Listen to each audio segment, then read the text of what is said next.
I'm going to tell you 10 things that I did to go from homeless and sleeping on the floor of an airport to raising more than $30 million dollars and earning millions more for myself and other people. If you do just one of the 10 things I'm about to reveal, your whole life could change. Now, these are tactical, these are practical things in many ways, and you can do them. Anyone can. So, are you ready? If you're ready to go, let me know in the comments and say, I'm ready. Let's go. Make sure you are subscribed to this channel and that you tell your friends about this video because it could change everything for you. And I wanted to change it for them too.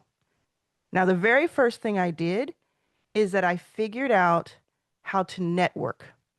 I figured out how to build my network. Now, networking and building a network are pretty much two different things. One is about having fun and going out and being seen. Another is about being strategic. So building a network is about being strategic and putting people in your life who you want to collaborate with and work with, who you can help and who can help you. And it's not about everything working out the exact same time. Like I do something for you, you do something for me. That is not it. It's about building over time. And once I figured that out, everything changed for me. So that's number 10. I figured out that if I simply offer to help people, maybe not this year, maybe not the next year, but in some way, in some fashion, at some time, I would have that come back to me, maybe even more. And I don't mean even from the same person. It's a give first mentality, is what they call it. Give first, don't expect anything in return, and then the universe will work itself out. And I had to truly understand that. So one way that I network, and I said this would be practical, so I want to be very practical with you. One way that I built my network is that I started to invite people to these small dinners, or when I didn't have any money, which was a lot of my life, I would invite them to go to some sort of coffee shop, or I would invite them to go for a walk with me. And just doing that, the simple act of putting people together, not just one on one, but in small groups, changed everything. Because when you put people together, let's say you put two people together who did not know each other before you become the plug. You become the reason they know each other. And if they go on to work with each other, they remember that for a lot of times. Sometimes they don't. So sometimes you have to kind of give up a little bit of ego and say, oh man, they are doing something together. They don't remember that I hooked them up, but maybe they do in the background, right? So you're not, again, you're not thinking, what can I get from this in this moment? What am I getting from it? You're giving first.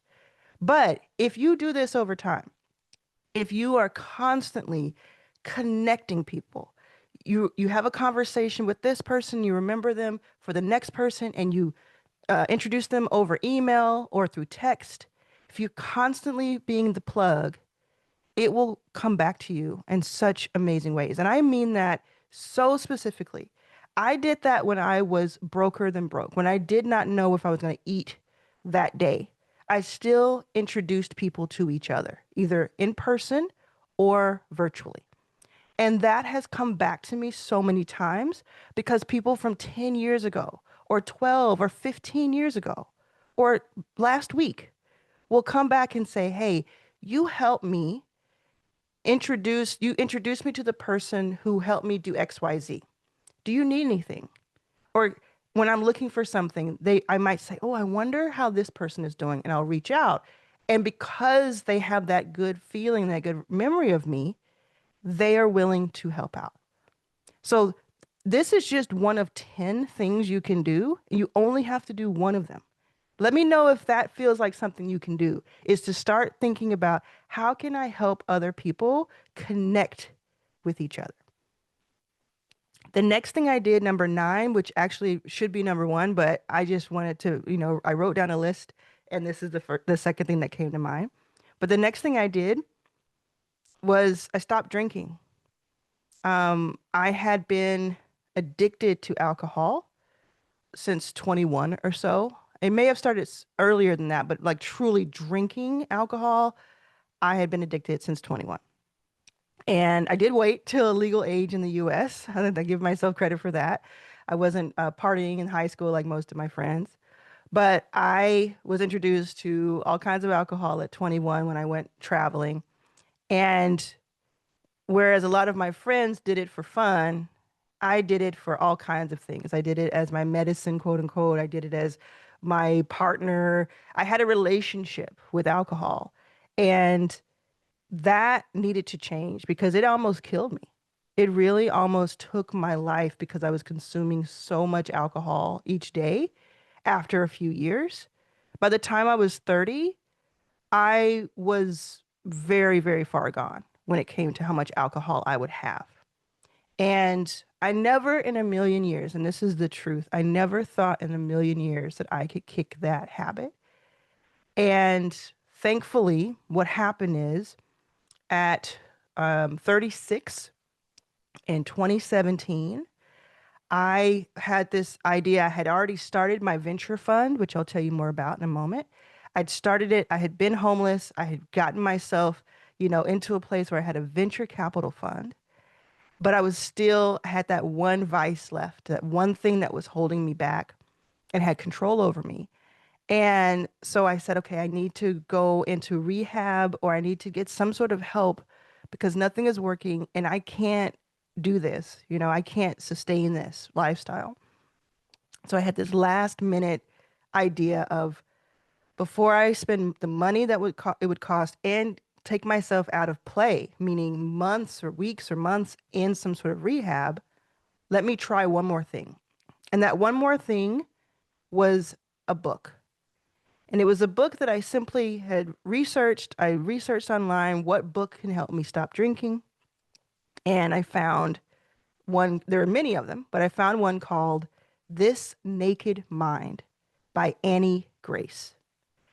And it had some reviews that I liked. I liked that it was audio, that I could listen to it. I liked that. I liked her name. Something about her name was like drew me into her. And I would find out later that it's her birth name, it's her real name.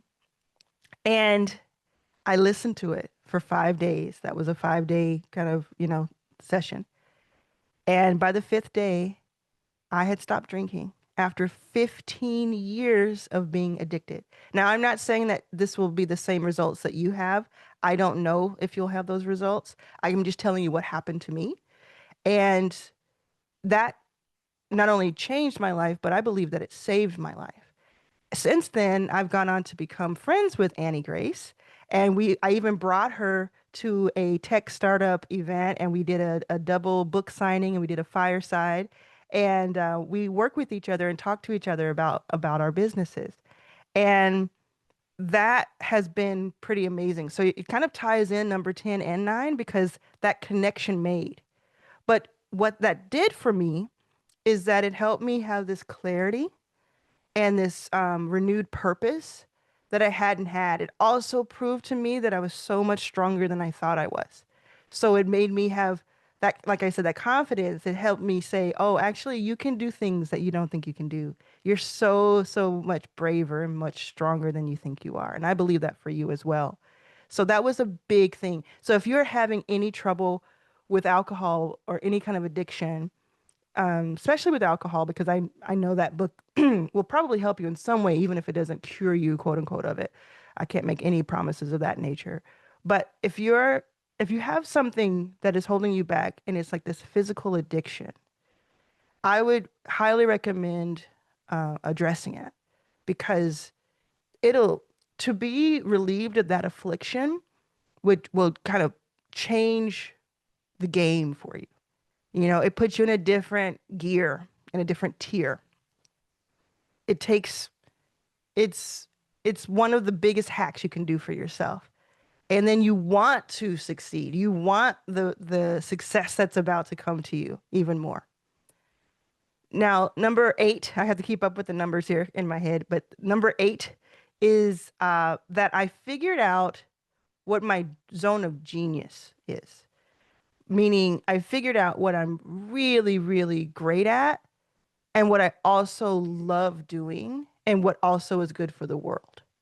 And for me, that is helping entrepreneurs and kind of being a bridge to information for entrepreneurs. I believe I also help inspire people, which I think is really important. But you can wrap that up together with that information. So once I figured that out, that could look like a lot of different things. Yes, it could look like being an investor for sure. And it could look like being someone who brings resources to the table.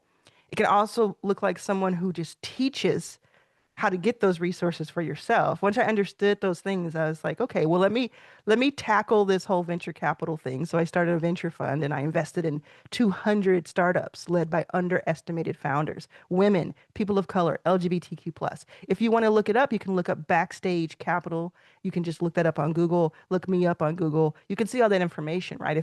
Especially if you're new to this channel. If you're new to the channel, first of all, subscribe so you don't forget. And second of all, let me know in the comments that you're new. Because what's going to happen, this is just a side note, is that the first few thousand impressions that YouTube makes for this video, meaning that it shows it to a few thousand people, will be people who are subscribed and probably know this story. But then if those people, if my current subscribers um, like the video, like if they watch a lot of it, they click on it, they literally like it, YouTube will show it to more people. And then it'll be shown to people who don't know this story very well. So if you're learning all of this about me, let me know. But what I hope that you learn is more about yourself than about me. Like you are who I'm talking to right now. I'm using myself as the storyline, but you are who we're trying to get to understand a little bit better today. Okay. So I had to figure that out. So if you can tap into what do I love doing? Truly, what would I do if no one paid me to do it? And is that the same thing as what I'm really good at? Or could I become great at that? Could I become? You can always learn. And then is that helpful to the world? Does it add to the world? If it does, if it adds to the world, you have something. The next thing I did was I got really comfortable with having hobbies. Now, this one's probably going to throw you off a little bit, but it's so, so true. So, this is a fun one. You get to have hobbies. Yes, I think in sprints, this is like the hack of all hacks. Do things in sprints, go all out, be hardcore in sprints of 2 weeks, 6 weeks, a year, but don't do it every day of the year all the time. Take some focus off of the main thing to go over to the side and do something that's like a hobby. Like for me, it is photography. For me, it is going to concerts. Something that is fun, a hobby of yours, something that, I research certain things that have nothing to do with my business. That's hobby stuff. What is your hobby? Write down a couple of things that you consider like hobby, right? When you do that, when you work on those things, you actually sharpen your mind and your focus for the other, for the business thing, for the thing that's going to making you money or will make you money. Because you're not so like just hardcore every single day of every single week. And you lose your focus, you lose your luster, you lose your edge when you don't take your eye a little bit off to the side and focus on something else for a little bit. So if you're struggling with something, if you don't have an answer to something, it's just been driving you crazy, or you can't get a certain launch to happen or a certain offer to work, try taking a day or two off or even longer and just working on a hobby. Figuring that out. Do you golf? Like, do you like to play basketball? What is your hobby? Whatever that is, do that. I'll tell you one more. Like I love General Hospital. I love the soap opera General Hospital. I've been watching it for more than 30 years, 35 years. So every year they have something in Graceland where they have like a fan event. And it's pretty kooky, it's fun, it's awesome. They have the some of the stars there. So sometimes I go to it because it's just like why not? Like, why not treat myself to something, even if other people think it's nerdy or not cool? I don't care if they do. So do something like that. Do something like, oh, I like to dress up as Disney characters. So I'm gonna go to the cons that they have. Like, what is yours? I'm so curious. If you wouldn't mind leaving a comment to let me know what kind of hobbies you have, that would be super, super cool. Okay, the next one I did, was I completely this has been probably the easiest thing for me. And if I'm being honest, I completely got rid of any thoughts, uh, any remnants of imposter syndrome, quote unquote, imposter syndrome. We don't have time for imposter syndrome. We don't have time for it because we are racing against a lot of things, right? We are fighting for a lot of things in our lives and in the world. And this whole idea of not feeling ready for something or that you are supposed to be in the room that you're in. I see it time and time again. I go all over the country and all over the world speaking and meeting with people. And I'm in rooms with people, and I'll ask the rooms of hundreds and hundreds or thousands of people, do you feel worthy? Do you feel like you could be a millionaire? Do you feel like you're supposed to be in the position you're in? And more than half of the room will say no. I'm on a mission to get rid of all imposter syndrome. I'm on a mission. If you believe in that, say no more imposter syndrome. Let me know, because we can't. You're supposed to be there. If you don't know how to do something, your job is to learn how to do it. Your job is to do more. And there's actually another thing on this list that'll help you do that. No imposter syndrome. And we don't beg.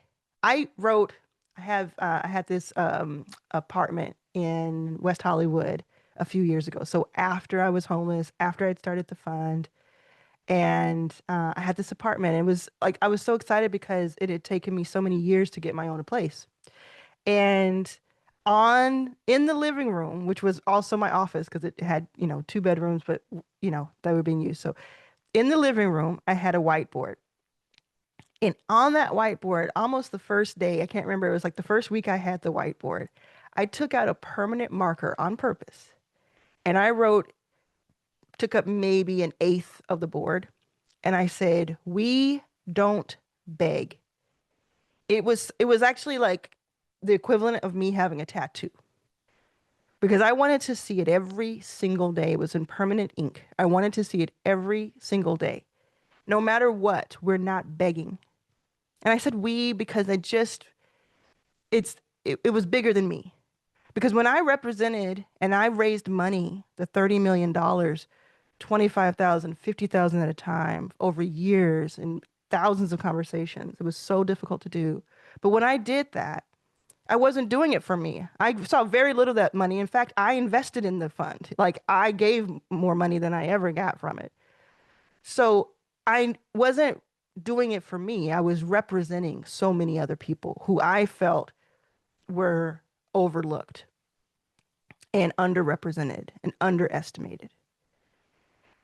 And if you are struggling with what you may think is like imposter syndrome or you don't believe you're supposed to be there, this is what I say to you. Think about the people who are not in that room, who didn't get themselves where you are, and represent them. If you can represent them and tap into something bigger than yourself or someone else or a group of people who you represent, it'll make you stronger. It'll give you more confidence. And also, baby, look around at who else is in that room. Are they supposed to be there, quote unquote, supposed to? How many times have we worked with somebody who was our boss or who made more money than we did, and we couldn't figure out for the life of us how they got there? Why in the world were they doing better than us? Because we could do laps around them. You know? So if that's the case, man, we can't be counting ourselves out. Don't do that. People are going to do that for us all day. Don't do that to yourself. All right? So we don't beg. Now, speaking of not begging and having confidence, the next thing I did, and this is something, hopefully you're writing this down because you just choose one of these, at least one of these, and you're off to the races. So the next thing I did is what Beyonce, I talk about Beyonce. Okay, so you know her song, she goes, "Okay, ladies, let's get information." And it's about getting information and we're doing this and we're doing that. I think she's also saying, let's get information. And that's what I did. So back in the day, for most of my life, until I was 37, 36, I had crazy stage fright. So from like 13 to 36, I had crazy stage fright, right? Maybe even earlier than that, because I had to, do all kinds of stuff. So I couldn't do a speech in class. I would stay home sick that day if I had to do a speech, present anything. I was very outgoing. Don't get me wrong. Like, I was outgoing. I could make people laugh. I could, command the room. But if you told me you got to go up at the front of the class and present, whew, it was terrible. And then as an adult, it got worse and worse and worse.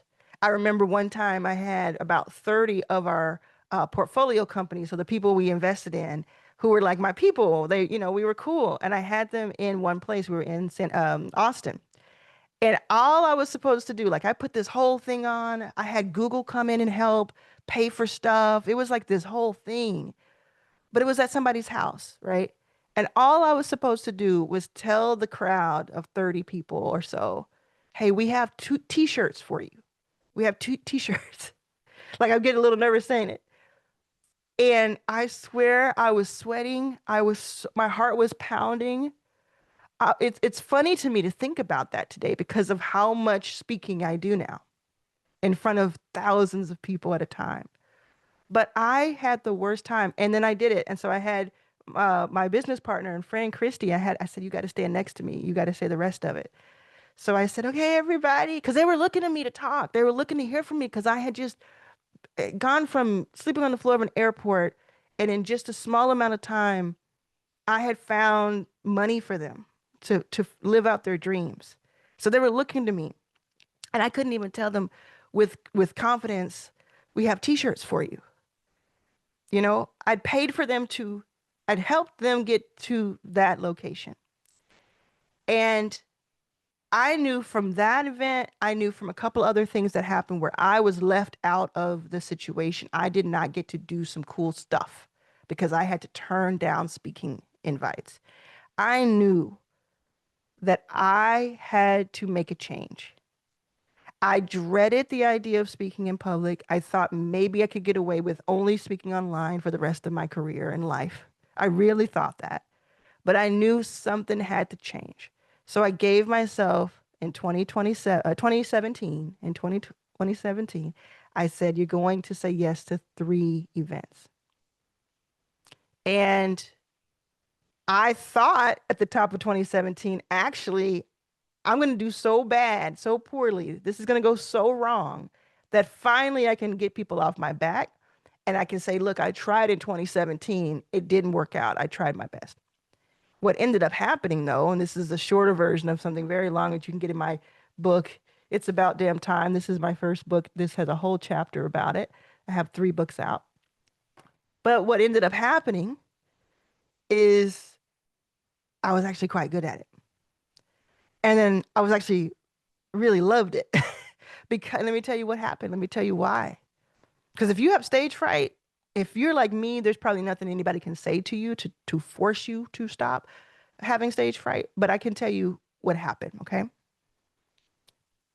I got booked to speak at a friend's event, and it was for Black women mostly, Black founders. And I was so scared, so scared. And I remember getting there, and one of my portfolio company founders, he was there with me. His name is Demola. He's super cool. And he knew that I was sweating. Like he knew that I was scared. So he's like, oh, let me get you something. So he runs off. He comes back with alcohol for me, like a shot. And I was so grateful to him because at the time I was still drinking. That was at the kind of the same time period, right? 2017. I was still drinking and I was nervous. So I was like, that's sweet. That's a sweet thing because he's like, this will help. So I looked at the bottle, even though I was drinking, I had no problem with the drinking part, but I looked at it and I said, you know what? If I can't do this without drinking, it's not sustainable. So I need, and also I may say some stupid stuff. I'm representing too many people for me to say something stupid up here. So I just said, no, you know what? I politely declined. And it was like the middle of the day. So I said, you know what? No, I'm just going to go out there and whatever happens, happens. So I went out there and it was this small room and it was nice. And my friend went straight to me. I found out moments before we went on that it was being streamed too. So I was like, oh no. I had people in the front row who are my friends from my company, but I was so scared. And then right before we are going to start, and mind you, I am not exaggerating when I say I was terrified. You see me as confident now, but I was out of my mind terrified. Right before we started, I looked out into the audience and I saw just a wave of people looking back at me. I saw just bright eyes, smiles of mostly Black women looking at me, leaning in, leaning forward, many of them with journals and pen in their hand.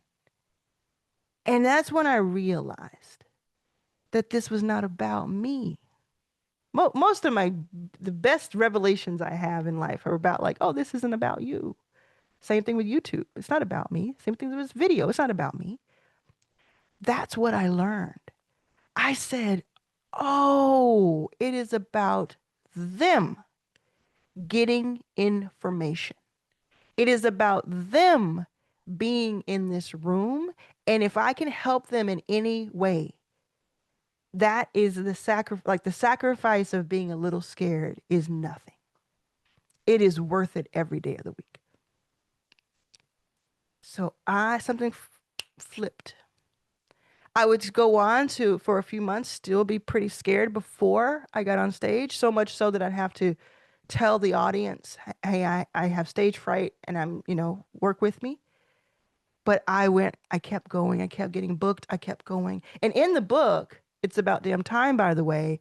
I tell you how I started making money by speaking publicly.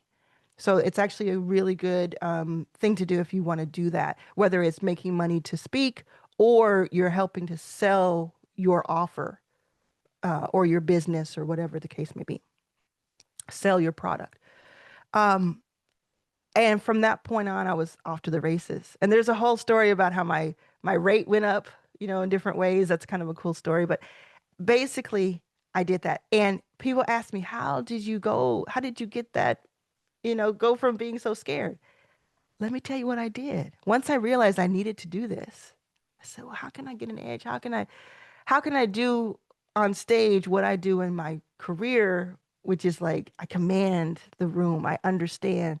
I said, well, it's probably because I know so much about the topic. I've been living and breathing this topic for years, even before I had money, because I did so much research.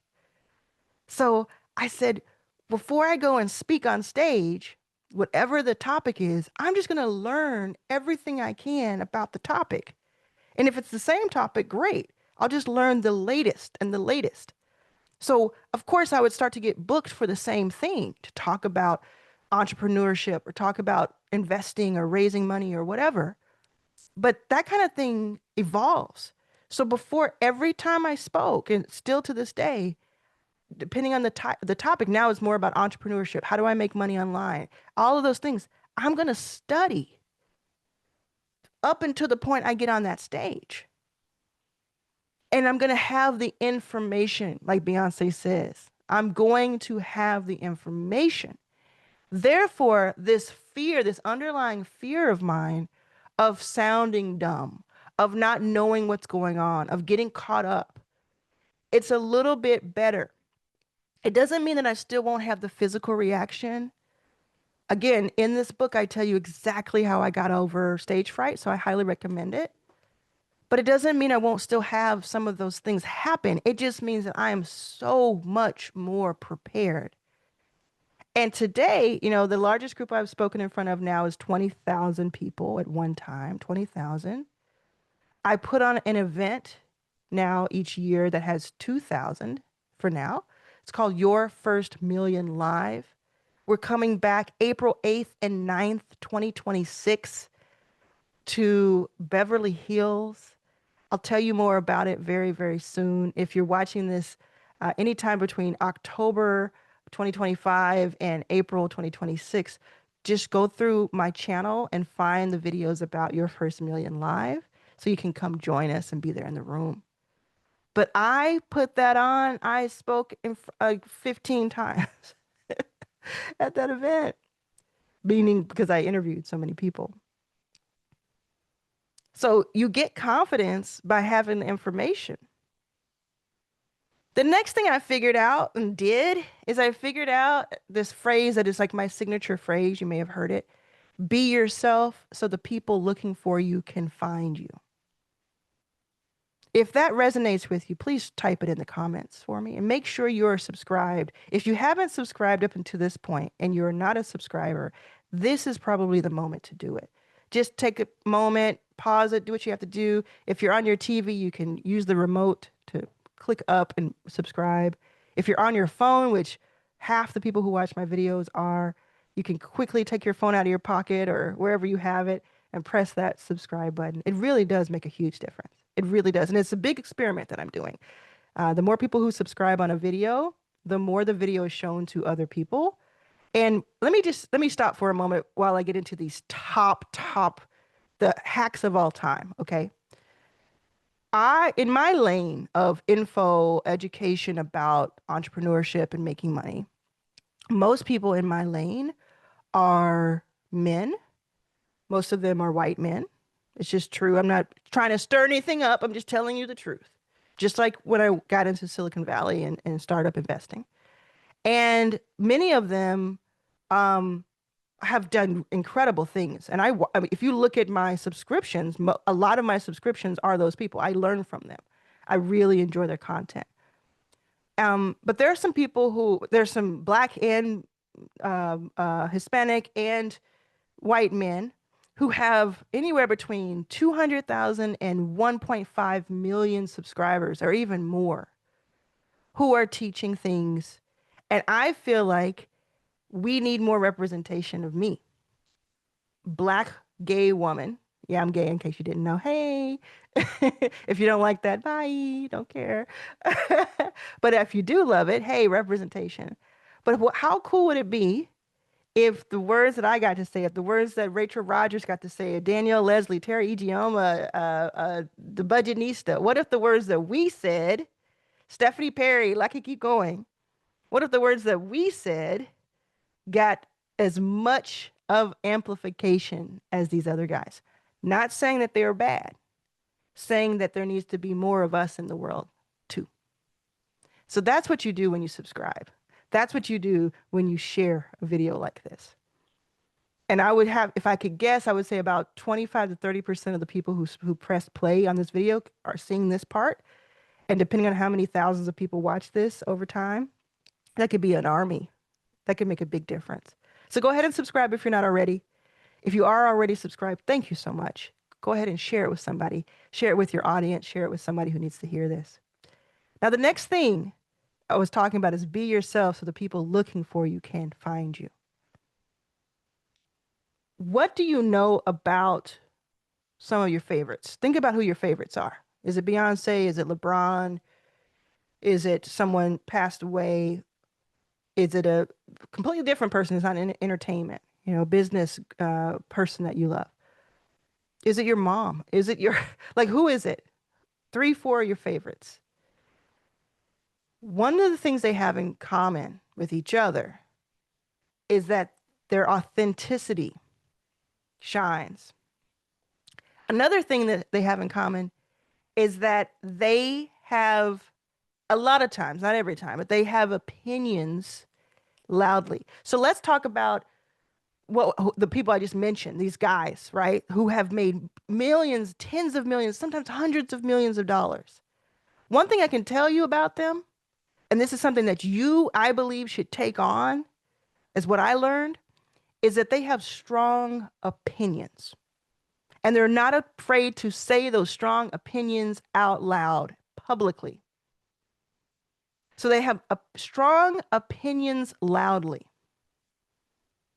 And you better believe I have some strong opinions loudly that I have been talking about. I talked about so much when I first got into Silicon Valley, that whole investing world. People couldn't understand. They couldn't believe the stuff I was saying. I was saying stuff like, I don't like Peter Thiel. I don't think that Peter Thiel is good for the world, the way he's operating. I don't think Elon is good the way he's operating. Now, you may or may not agree. You may not even know who I'm talking about. But the people who don't agree, they have a problem with it. But guess what?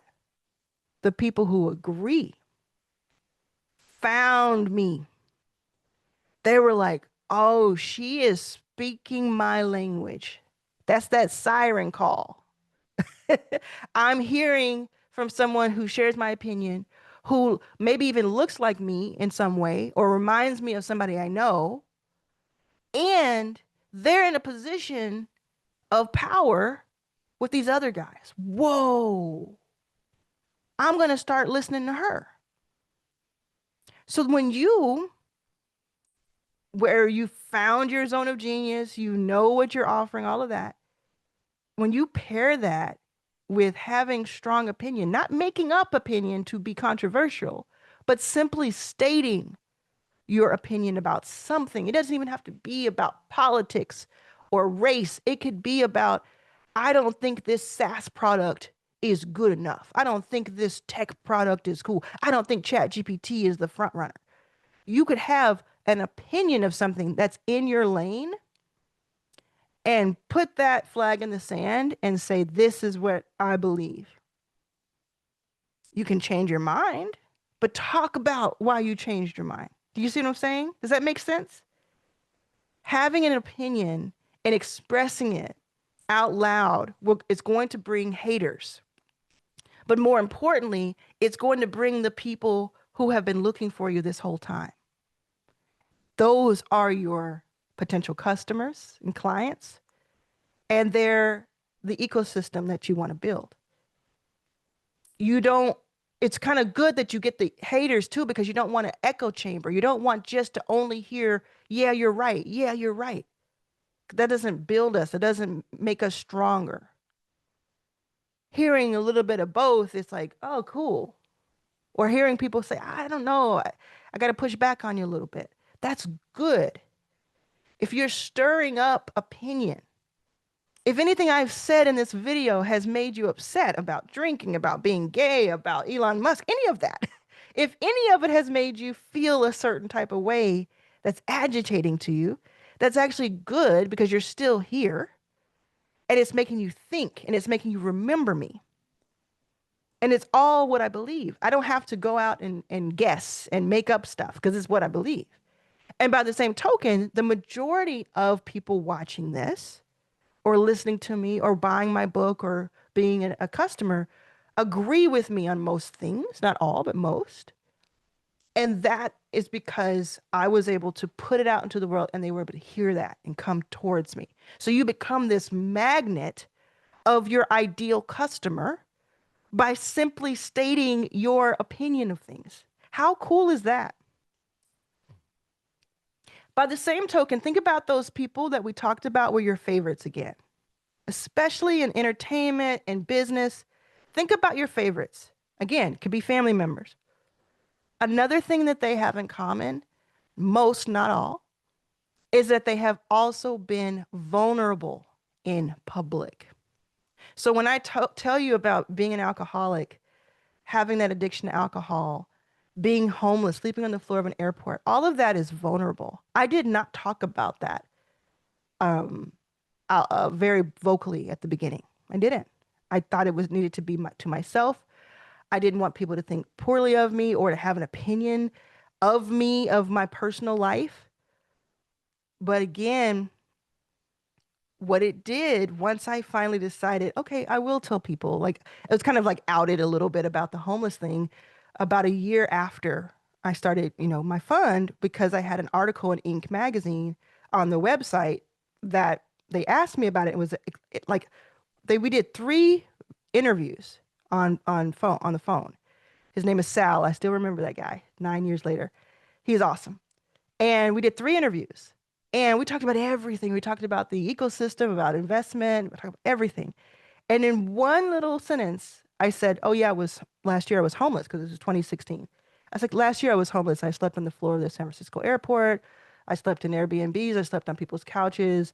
I walked the streets of Hollywood. I had nowhere to live." I told him all this, but I just said it kind of like 1/20th of the interview, maybe. When the interview came out, that was the headline. Homeless to Harvard, basically. I was like, oh my God. I remember I got under the covers at that same apartment in West Hollywood where I had the whiteboard that said, "We don't beg." I got under the covers and I was so upset. I was like, oh no, now this is the only thing people are going to think when they think of me. They're not going to take me seriously in this business world. Oh my God. And I thought it was over. I don't know. I was just so, I wasn't embarrassed. If you can understand that, I was not ashamed or embarrassed because it was my truth. I just didn't want it to distract. And I was like, ugh, mortified. About an hour after it went live, that's when my life changed. I've had a lot of life-changing moments. This is one of them. I started getting emails from people I didn't know that said, "I'm homeless right now and you've just given me hope." Or "I was homeless too." Or "I'm going through a rough patch. I don't know what to do, but now I know I can do anything." That would be the beginning of that. And now every day of my entire life, without fail and without exaggeration, I hear something like that from someone at least once a day, if not several times, because I was vulnerable. My my truth was someone else's truth. I didn't have to be perfectly packaged. I didn't have to look like I had it all together. Same thing with the alcohol. Believe me, 1 in 10 people who watched the first part of this video felt something. And several of them looked up this book and said, "Oh, maybe I need to take a look at it," because I'm vulnerable. Because now I can say it doesn't define me. None of these bad things that happened to me or that I caused, because it's not all happening to me only, is the definition of who I am. It's just a part of it, you know? And so if you can find a way to have opinion and in public and be vulnerable in public, my goodness, we're going to see you on billboards. Because who else is doing it? Who else, when you go look through people's Instagrams and you look at their offers and all of that, what do we know about them? We see ads, what do we know about them? We know that they like to, sell us things about digital products. Cool. That's great. I'm not even putting that down. I'm just saying, like, we know something about them. But I resonate when people say, you know what, uh, I went through a divorce and this is what I learned from that. And that's what helped me do X, Y, Z. If there's a story behind it. Okay. Um, I told you that a lot of this would be practical. Now, one of the things, and this is like three, in the top 10, we've gone 10, 9, 8. Now we're at 3. This is when things are going to get kind of, if you've already received value from this video, get ready. Okay. So the third thing I did, and this is going to sound crazy because you're going to be like, oh my God, is I invested in 100 companies in 3 years, in a 3-year period. Now, am I saying that you need to go out and invest in 100 companies in a 3-year period? Of course not. But let me tell you what I am saying. I'm saying to you that in 2015, 2014 and 2015, I said that I was going to invest in 100 companies by 2020. And people laughed at me or patted me on the head and said, "Great dream, not going to happen." All stripes. One person in a Silicon Valley, in San Francisco, at a big, big fund, literally laughed as she walked me out of the conference room and told me to come back when I was more realistic because I was asking for their help. And I ended up doing it in 3 years and not 5. Okay? What I'm telling you is the fact that I did that, the fact that I had the resolve to do something bold and big that affected other people is something that I will be able to talk about for the rest of my career and life. And it is real evidence. It's real proof. You can't take it away from me, right? So what you could and should be thinking about is, what are my goals? What are some of my goals? Even the audacious ones that people laugh you out of the room about. What can I do over the next 3 to 5 years that puts me on the map?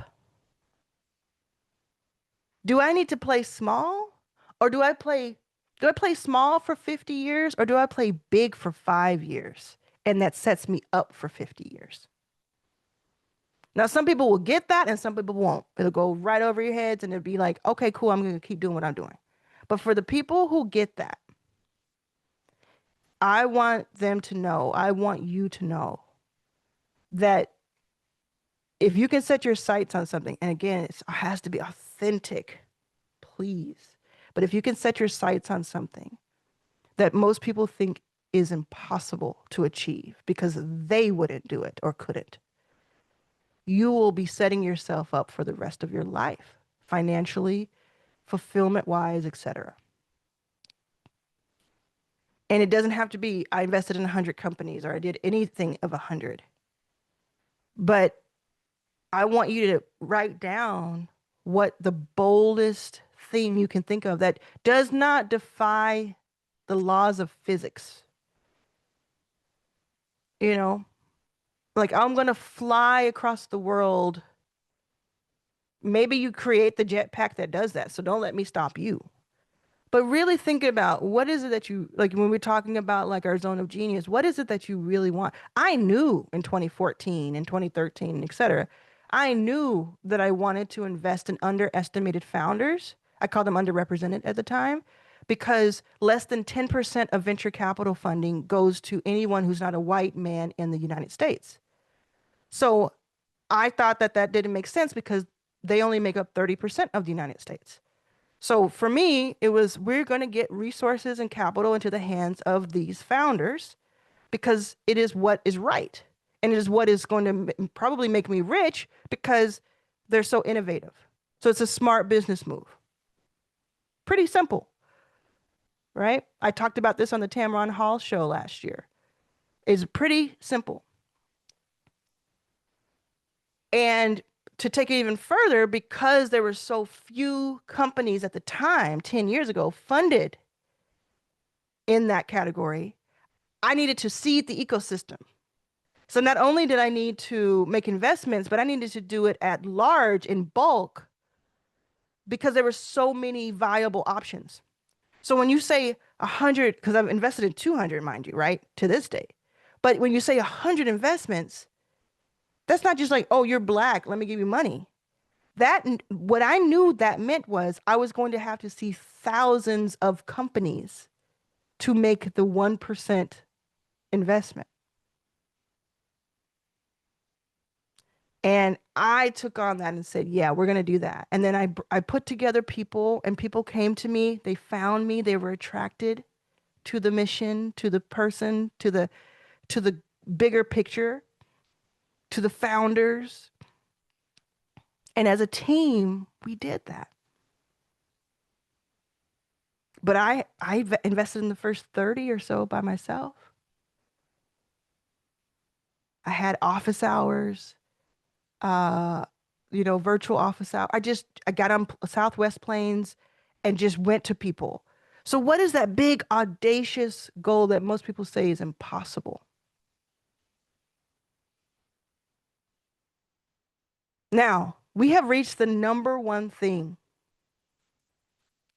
The number one thing. So that was pretty incredible. That what not the number two, tell me what that is, or just tell yourself. Super important. We've reached the number one. I'm going to tell you what it is. I can't wait to see what you do with this. Like, I'm so excited about this video because like so many people are going to go do some amazing things. Are you subscribed to this channel?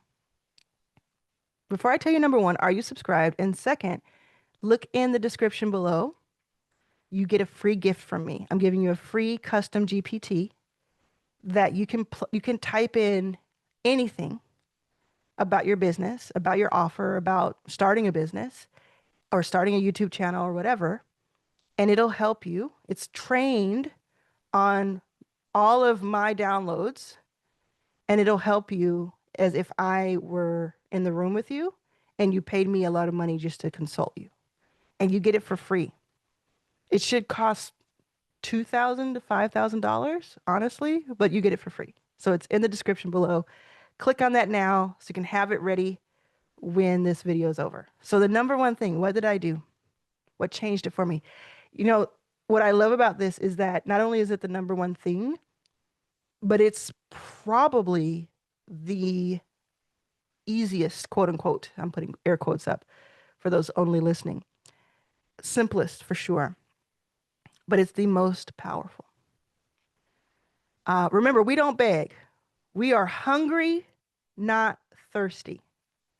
Hungry, not thirsty. That's my phrase too, okay? This Yacht Water and Gem, these are my water brands. More on that soon. But on these cans that you'll be able to have soon, it says stay hungry, not thirsty, okay? So remember that. The number one thing that I do is I write my own headlines. In this book too, I have, I'll show you here. Your First Million, that's my other book. I have Arlan's Revenue Playbook, that's my other book. But this one was my first book that came out. And there's a whole section here where I talk about writing your own headlines. And what do I mean by that? I mean, what do I want the headlines to say about me? What do you want the headlines to say about you? And a certain number of years. What do you want the world to think of you in 5 years, in 10 years, in 20 years? Write down your own headlines. So I'll give you an example. Years ago, I wrote down in my drafts of my email, Arlan Hamilton invests in 100th company led by underrepresented founders. And I dated it, I think September or something, maybe summer of 2020. This was years ago. I reached that in May of 2018, 2 years early. It wasn't because I wrote it somewhere and I put it on my wall and I was like, okay, cool, it's going to come to me. No, of course not. But it was my compass. I knew what the goal was because I wrote my own headline. And then I would go on to do that over and over and over again. And yes, I have new headlines. I keep those to myself most of the time. You don't have to broadcast your headline. It'll do it for you if you do it right. Like it'll one day be broadcast. Write your own headline in your email drafts on a piece of paper, put it on your wall, whatever it takes. 1 headline, 10 headlines. Now, I would suggest 1 or 2. I wouldn't suggest having a bunch of headlines because you need to get hyper-focused. But this is what I did. All the stuff that led up to it, 100% had everything to do with it. But if I hadn't figured out this is what I want to do, this is what I want out of my life, sometimes people write their own eulogies, sometimes people do different things to help them. This has helped me. Which one of these has helped you the most? Let me know in the comments. Make sure that you tell everybody you know about this video because I believe it'll help so many people. And if you are subscribed, I want to thank you so much for subscribing and listening to me talk about subscribing all the time. I appreciate you. I'll see you next time.